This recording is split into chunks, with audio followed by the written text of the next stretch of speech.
Hi friends, అందరికీ నమస్కారం అండి. ముందుగా నా ఛానల్ మీకు నచ్చినట్లయితే తప్పకుండా సబ్స్క్రైబ్, లైక్, షేర్ ప్లీజ్. ఈరోజు సాటర్డే కదండి, క్లీనింగ్ పెట్టుకున్నాను నేను. అంటే చాలా రోజులు కదా, పైన వర్క్ జరుగుతుంది కదండి, దుమ్మంతా పేరుకుపోయింది. పాలిష్ డోర్ల మీద, కిటికీల్లో అంతా సన్నటి దుమ్మండి. సరే, బ్రష్ ఎత్తుకొని మెల్లగా క్లీన్ చేద్దాము, ఒక హాఫ్ అన్ అవర్ అన్న వర్క్ చేద్దామనేసి ఇలా స్టార్ట్ చేశానండి. ఇదంతా చూడండి, పాలిష్ డోర్ రాధాకృష్ణులండి. ఇష్టపడి చేయించుకున్నాను ఈ బొమ్మని. దీని నిండా దుమ్మేనండి. చిన్నపిల్లలప్పుడు కన్స్ట్రక్షన్ చేశాము ఈ ఇల్లుని. అంటే మా అబ్బాయి, పెద్ద అబ్బాయి 9th క్లాస్ అప్పుడు స్టార్ట్ చేశామండి వర్క్. అంటే హౌస్ మిద్ది పైన వర్క్.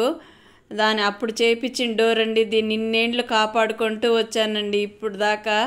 చూడండి డస్ట్ ఎలా పేరుకుపోయిందో. బాగా బిల్డింగ్ కన్స్ట్రక్షన్ పైన అంతా జరగడం వల్ల మొత్తం అంతా దుమ్ము పట్టేసిందండి బాగా.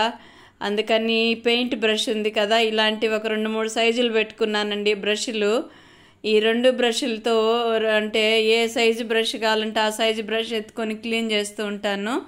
సన్న దుమ్ము కూడా వచ్చేస్తుందండి ఈ బ్రష్తో కానీ క్లీన్ చేసామంటే. మీరు కూడా ఇలాగ ట్రై చేయొచ్చు. నీట్గా ఉంటుందండి. డోర్ దుమ్ము పట్టినట్టుగా అప్పుడే పాలిష్ చేసినట్టు ఉంటుంది. నీట్గా దులుపుకున్నామంటే దుమ్ము. అయితే ఓపిక్గా చేయాలండి ఫినిషింగ్. మూలలో దుమ్ము ఉంటుంది కదా, చిన్న బ్రష్లతో అయితే ఇంకా నీట్గా వస్తుంది. కానీ లేట్ అవుతుందని పెద్ద బ్రష్ ఎత్తుకొని క్లీన్ చేస్తున్నాను. డస్ట్ ఎలర్జీ, బాగా కఫ్ వస్తుంది కదండి, అలాగని గమ్ముగా కూడా ఉండలేను. ఇలాగే చాలా రోజుల నుంచి ఇలా క్లీన్ చేద్దాం అనుకుని 10 days నుంచి అనుకుంటూనే ఉన్నానండి, కావట్లేదు. సరే, ఇంకెలా ఖాళీగా ఉన్నాం కదా, నిద్ర పట్ల ఆఫ్టర్నూన్, అందుకని ఈ పని చేస్తున్నానండి. అదిగోండి కింద వరకు క్లీన్ చేశానండి. కింద అయితే స్టోన్స్ నీళ్లు పారుతూ ఉన్నట్టు అలాగుందండి. కింద చూపెట్టలేదు అనుకుంటాను నేను, కింద వరకు చూపెట్టలేదండి. అదిగోండి అక్కడ వరకు క్లీన్ చేశానండి. పెద్ద డోర్ అండి ఇది. పెద్ద డోర్ అంటే మరీ బ్రహ్మాండమైందేమీ కాదు, మ్యాక్సిమం ఉంటుంది. కింద స్టోన్స్ పెట్టినట్టు, కింద కుండలో కుండ రాళ్ళ మీద పడుతూ ఉన్నట్టు రాధాకృష్ణులు, పిల్లని గ్రోవి, రాధామాధవి ఇవన్నీ కొట్టించానండి. అది దగ్గు చూడండి ఎలా వస్తుందో. అదిగోండి కనిపిస్తున్నాయి కదా, అదిగోండి అలాగుంటుందండి. కింద అయితే అంతా క్లీన్గా తుడుస్తున్నాను. సన్న దుమ్మండి, పౌడర్ లాగా. అదేంటి వుడ్ వర్క్ చేశారు కదా, ఆ దుమ్ము, సిమెంటు పని చేసినప్పుడు అంతా పేరుకుపోయిందండి. అప్పుడు రఫ్గా తుడుస్తూ ఉన్నాను కానీ క్లీన్గా అయితే బ్రష్తో తుడవలేదు. అందుకని ఈరోజు క్లీన్గా బ్రష్ ఎత్తుకొని తుడుస్తున్నానండి. చాలా మురికి, ఎంత దుమ్ము వచ్చిందంటే అండి తుడుస్తూ ఉంటే. మీకైతే అనుభవమే కదా, మీరు కూడా నాలాగే క్లీన్ చేసుకుంటూ ఉంటారా మీరు, లేదంటే పనోళ్ళు క్లీన్ చేస్తారు, నాకైతే తెలియదు. నేనైతే ఓపిక వచ్చినప్పుడంతా ఇలా శుభ్రం చేసుకుంటూ ఉంటానండి. తలుపు తర్వాత ద్వారబంధం అండి ఇది. ద్వారబంధానికి మొత్తం లతలండి, అంటే తీగలుగా కొట్టారు, పువ్వులు వచ్చినట్టు అలాగ తీగలు కొట్టారండి. దాంట్లో కూడా సన్న దుమ్ము ఇరుక్కుపోయిందండి. అదంతా కూడా బ్రష్తో క్లీన్ చేస్తున్నాను. ఈరోజైతే ఫుల్ వర్క్ అండి. ఏదో ఒక పని చేస్తూనే గడిపేశాను. ఇదిగోండి కింద వరకు దుమ్మండి, సన్న దుమ్ము చేరుకుపోయి తెల్లగా కనిపిస్తుందండి. పాలిష్ డోరా ఇది, మామూలు డోరా అనిపించేట్టుగా తయారైపోయింది. అందుకని మొత్తం క్లీన్ చేస్తున్నానండి. ఒక పక్క టీవీ చూస్తున్నారు మా వాళ్ళు, ఒక పక్క నేనైతే క్లీన్ చేస్తున్నాను. నేను క్లీన్ చేసేసరికి మా వారు టీవీ ఆపేసి వెళ్ళిపోయినారండి. ఇలాగుంటాయండి మా వర్క్లు. పని ఏదైనా ఎత్తుకున్నానంటే చల్లగా జారుకునేస్తారు. వాళ్ళు చేయాలంటే వాళ్ళకి ఇంట్రెస్ట్ ఉండవండి ఇలాంటి పనులన్నీ. ఏ టైంకైనా నేను క్లీన్ చేసుకోవాల్సిందే. బద్ధకిష్టుల్లో నంబర్ 1 అండి మా వారైతే. చేద్దాంలే అంటారు కానీ పట్టించుకోరు. ఇదిగోండి పైనంతా ఇంక స్టూల్ వేసుకొని ఎక్కే ఓపిక లేక అందినంత వరకు దులుపుతున్నానండి. పైన ద్వారబంధం పైన ఉంటుంది కదా, అదైతే అందినంత వరకు దులిపాను. దాని తర్వాత ఇదంతా 2 వైపులా దులిపేశాను. కిటికీలు 2 ఉంటాయండి వెయిటింగ్ హాల్లోకి కిటికీ, ఇటు సైడ్కి ఒక కిటికీ ఉంటుంది వెయిటింగ్ హాల్లో. ఆ 2 కిటికీలు దులిపేశానండి. ఎంత దుమ్ము వచ్చిందండి బాబు, బాగా పేరుకుపోయింది దుమ్ము. అప్పుడప్పుడు క్లీన్ చేసుకుంటూ ఉంటే ఇంత ఉండదేమో అనిపించింది. బాగా దుమ్ము దులిపిన తర్వాత ఇంకా ఎక్కువైపోయిందండి కఫ్ అయితే నాకు. ఇంక ఇట్లా కాదని వేడి నీళ్ళు పెట్టుకొని సాల్ట్ వేసుకొని బాగా వాటర్ పుక్కిలించి చూశాను, కొంచెం రిలీఫ్ వచ్చింది. ఇదిగోండి పైదాకా గమ్ముగా ఉండను కదా, ఏదో ఒక పని చేసుకోవడము, ఒంటి మీదకి తెచ్చుకోవడం, బాధపడడం, ఇది బాగా అలవాటైపోయింది. ఇంట్లో వాళ్ళు కూడా అరుస్తూ ఉంటారు ఒక్కొక్కసారి, రెస్ట్గా ఉండొచ్చు కదా అని. ఉండలేనండి, ఏదో ఒకటి చేసుకుంటూ ఉండాల్సిందే. మరీ ఇంకా శరీరం పనికి రాదు, ఇంకా లాభం లేదనుకున్నప్పుడు మాత్రమే రెస్ట్లో పడుకునేస్తూ ఉంటాను కదా, చెప్పాను కదా మీకు. ఇదిగోండి ఇలాగా ద్వారబంధానికి తీగలు, మొన్న తిరుమలకి వెళ్ళాం కదండి, అక్కడ కొన్నాను ఈ మాలలు, బాగున్నాయి కదా పూలమాలలు. ద్వారబంధానికి ఇటు అటు 2 సరాలు తగిలిచ్చాను, మధ్యలో ఇంకోటి తగిలిచ్చాను. ఇంకొక రోజు నీట్గా తీసి చూపిస్తాను. ఇటైతే నా టైలరింగ్ మిషన్ ఉంది చూడండి, నాకు ఇది అన్నిటికంటే ప్రాణం అండి ఈ టైలరింగ్ మిషను. నాకు ఊహ తెలిసినప్పటి నుంచి నాతోడే ఉంది ఇది. నాతోనే నేను ఎక్కడికి వెళ్తే అక్కడ నాతో పాటు ఉంటుంది. నేను ఏ ఊర్లో ఉంటే ఆ ఊర్లో ఉంటుందండి. పెళ్లి కాక ముందుగా నేను ఎన్ని ఊర్లు తిరిగాను, అన్ని ఊర్లు నాతో తిరిగింది. మా అన్న జాబ్ చేసేవాళ్ళండి, మా అన్న దగ్గర ఉండేదాన్ని నేను. మా అన్నకి ట్రాన్స్ఫర్ వచ్చినప్పుడంతా మిషన్ నాతో పాటు తిరిగింది. నా అన్నయ్యతో పాటు నేను, నాతో పాటు ఈ మిషను.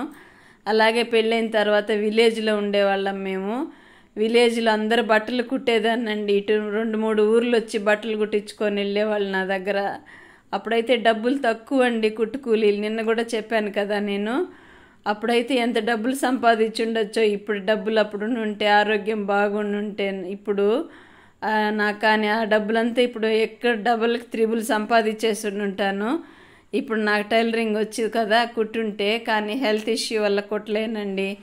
నా బట్టలే నేను కుట్టుకోలేకపోతున్నానని చెప్పాను కదా. ఇది ఇంకో కిటికీ అండి, వెయిటింగ్ హాల్లోని ఇటు సైడ్కి ఉంటుంది కిటికీ. మన హోమ్ టవర్ చేయమంటున్నారు కదా మీరు. కాకపోతే మొత్తం అందరూ బాగా పరిచయం అయిన తర్వాత, నన్ను బాగా అర్థం చేసుకున్న తర్వాత హోమ్ టవర్ చేద్దాంలే అనేసి గమ్ముగా ఉన్నానండి. ఊరికే హడావిడిగా నా గురించి ఏమీ తెలియకుండానే హోమ్ టవర్ చూపించేస్తే ఏం థ్రిల్ ఉండదు కదండి. నేనంటే ఏంటి, నా వ్యక్తిత్వం ఏంటి, నా సంస్కారం ఏంటి అందరూ తెలుసుకోవాలి కదా. ఊరికే నా పరిచయాన్ని ఇచ్చేసి నేను హోమ్ టవర్ చేస్తే అమ్మ ఎక్కడుంది, ఎలా ఉంది, ఏం చేసింది అవన్నీ తెలుసుకోవాలి కదండి. అందుకని కొద్ది రోజులు అయిన తర్వాత హోమ్ టవర్ చేద్దాం అనుకుంటున్నాను, ఏమనుకోకండి. ఇప్పుడు నేను ఇక్కడ క్లీన్ చేసేది వెయిటింగ్ హాల్ అండి. అటు సందులోకి వెళ్తే వాషింగ్ మిషన్ ఉంటుంది, కనిపిస్తోంది కదా, అదే వాషింగ్ మిషన్ అండి. కిటికీకి అటుపక్క ఉంటుంది. బట్టలు వేసి అక్కడే ఆరేసేస్తూ ఉంటాము. కొంచెం ఇరుగ్గానే ఉంటుంది సందు, అంటే ఒక 3.5 అడుగు ఉంటుందండి ప్లేసు. అందులోనే వాషింగ్ మిషన్ పెట్టాము. సైడ్కి తిరుక్కొని వెళ్ళాలండి. అటు వెళ్ళాలంటే వెళ్ళి బట్టలు వాషింగ్ మిషన్లు వేసేసి అందరు బట్టలు అక్కడే ఆరేసేసి వచ్చేస్తూ ఉంటాము. అంటే 2 బట్టలు ఆరిన తర్వాత 2 బట్టలు వేస్తూ ఉంటాం. పిల్లలు వచ్చారంటే ఎక్కువ ఉంటాయి కదండి బట్టలు, కాబట్టి మేము తగ్గించుకుంటాము. పిల్లల బట్టలు ఎక్కువ ఆరేస్తామండి, లేదంటే మిద్ది పైకి తీసుకెళ్ళి ఆరేస్తారు మా పిల్లలు. కాకపోతే 3rd ఫ్లోర్కి ఎక్కాలంటే కష్టం కదండి. ఇప్పుడు టెర్రస్ పైకి అంటే 3rd ఫ్లోర్ సైడ్ 2 ఫ్లోర్స్ ఎక్కి దిగాలి. అందుకనేసి అక్కడ చూస్తున్నాం, పైకి వెళ్ళడానికి ఇబ్బంది అని ఇక్కడే చూస్తున్నామండి. కిందనే ఆరేసేస్తూ ఉంటాం బట్టలు. అలాగా ఎవరి సౌకర్యానికి వాళ్ళు ఆరేసుకుంటూ ఉంటామండి. ఇదిగోండి ఇక్కడికి వచ్చి ఫ్రిడ్జ్ క్లీన్ చేస్తున్నానండి. ఫ్రిడ్జ్ బాగా మురికి పట్టేసింది. సాయంకాలం అయితే అది క్లీన్ చేశానని చెప్పాను కదా, తలుపులు ద్వారబంధాలు ఇవి. తర్వాత ఫ్రిడ్జ్ క్లీన్ చేస్తున్నానండి. బాగా మురికి పట్టేసింది, లోపలైతే తొడవలేదు నేను, పై వరకు అంతా క్లీన్ చేశానండి. రేపు సండే కదా, రేపు క్లీన్ చేద్దాంలే అనుకొని వదిలేశాను. చాలా మురికండి. అప్పుడప్పుడు తుడుచుకుంటూ ఉంటేనే కదా శుభ్రంగా ఉంటుంది, లేదంటే ఎక్కడక్కడ గలీజ్గా ఉంటాయి కదండి. చూడండి నేను వాయిస్ ఓవర్ ఇస్తున్నాను కదా, వచ్చి తలుపులు తీసి దామని వేసేసి వెళ్తున్నారు. సౌండ్ రిసీవ్ చేసుకుంటుంది కదండి. కొద్దిసేపు నేను అట్లా హాల్లో నుంచి వచ్చాను అంటే వెంటనే వచ్చేస్తారండి. ఇంట్లో ఉన్నారు అంటే నేను వాళ్ళతో కూడా ఉండాల్సిందేనండి, అది ఫిక్స్ అయిపోయింది మా ఇంట్లో టైం టేబుల్.